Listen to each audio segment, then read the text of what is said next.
breadcrumbs, powder milk, salt, sugar, yeast, eggs, bread flour, at butter.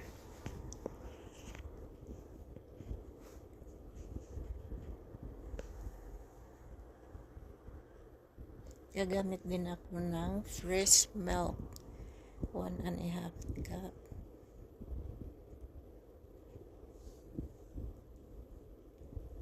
Ayan. Tapos, ipainit lang natin sa microwave ng 1.5 minutes. Dito, i-mix na natin ang mga ingredients sa ating bread machine.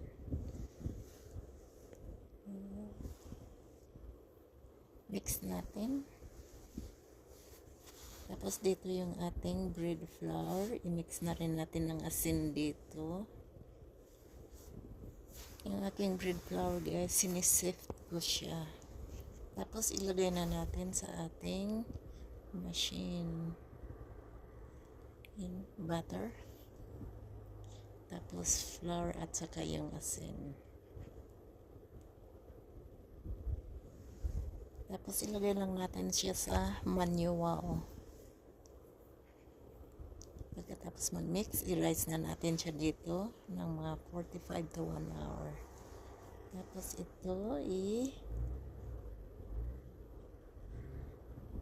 form na natin ang ating pandesal. Ayan.